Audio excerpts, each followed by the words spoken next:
Oh, Hello. hala Bajaw. Koko. Ano pang magkakatay ng yes? Koko. Koko. Ang grupo namin, mga disenteng tao yan.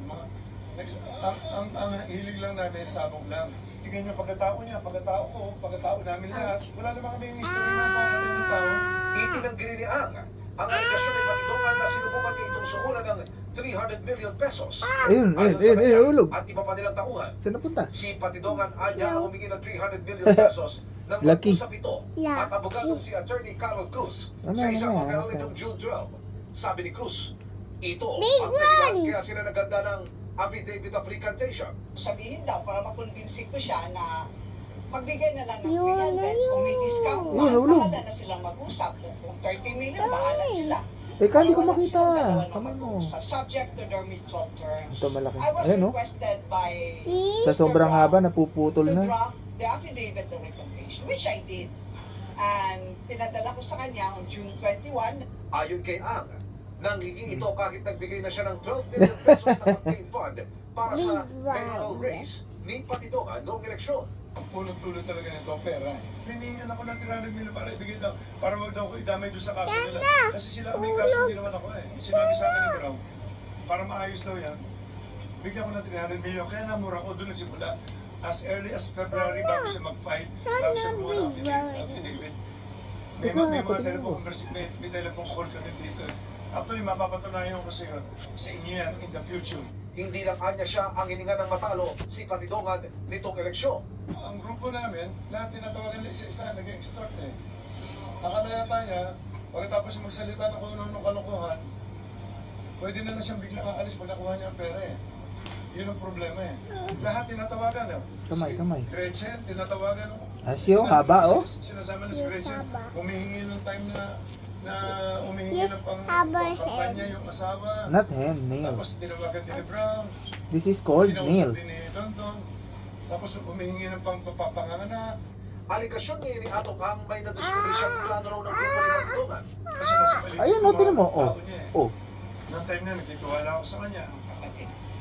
Ngayon, nakadikit. napag-usapan doon, kikidnapin ako, matutubas ako, saka papatayin What? ako doon. Talsik? Isip ka doon. Kung ano man ang mga, huwag ka na magsinungaling.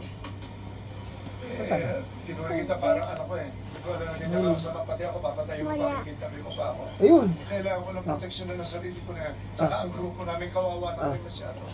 Sabi pa, ng kampo ni Ang, Ni- hindi kwalipikadong maging state witness si Patidongan dahil ito umano ang may pinakamabigat na partisipasyon sa kaso. Memory. Questionable rin daw ang pagkatao nito. Kita pa namin sa due diligence yan? namin na Wala January 2020, merong nag-file ng information for frustrated murder. Itong against yung whistleblower na yan sa RTC Lucky, oh. Morong Oh. Rizal. Siyang charge for murder and multiple frustrated murder in Taytay Rizal, final noong March 2019. Nakita rin namin na noong July 2019, ang Metro Ayan, Bank ulog. mismo, Laki. Metro Bank, Metropolitan Bank and Trust Company mismo ang nag-file ng isang kaso for robbery. Robbery with threat and intimidation, physical injuries, and great threats. Talsik. So, tingnan natin, credible ba itong whistleblower na to? Nandito po kami para ilabas ang katotohanan because baka mag-follow ng false leads ang SOJ. Wala na namang mangyayari sa kasos to. Nagbigay rin ng mensahe si Atong Ang Wala. sa pamilya ng mga nawawalang sa buger. Malalaman nyo rin na totoo. Siguro sa pag-iimbesti niya, may lalabas na totoo dyan. Wala kami kinalaman lahat dyan. Pareho, uulitin ko, sinasabi ko, lahat ng grupo namin, mga disenteng tao yan. Ang hilig lang namin sa lang. Sinusubukan pa naming makuha ang pahayag ni Bantiles. Si Patidongan naman, nanindigang hindi siyang lumapit kundi siya raw ang nilapitan ng kampo ni Ang para papirmahin ng affidavit of recantation. Parang binaliktad niya ang lahat na sinabihan ako doon, tanggapin mo na yan, bawiin mo lahat ng sinasabi mo, at mag-approve ka na Ito, lang. ang laki. Yun ang pagkasabi Nasaan? sa akin. Ito. Oh, Hindi ako oh nagiging laki oh. Ang aligasyong nagplano siyang dukutin si Ang kabaliktaran lahat ng sinabi niya. Ako manginap sa kanya. Sino ba naman ako? Si Mr. Atong Ang, mag-isip kayo. Kikidnapin ko na halos lahat nandun na sa kanya.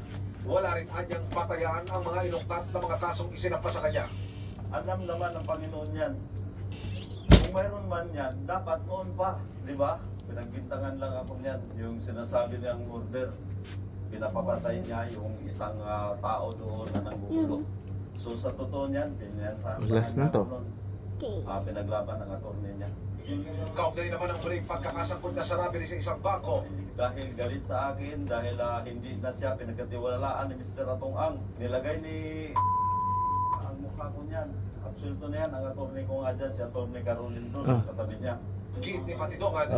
Laki oh. Dapat sa pagkawala, halimbawa nilang ng 6 na sa buhay Okay na. sa Manila Arena. Si Alfred Daddy.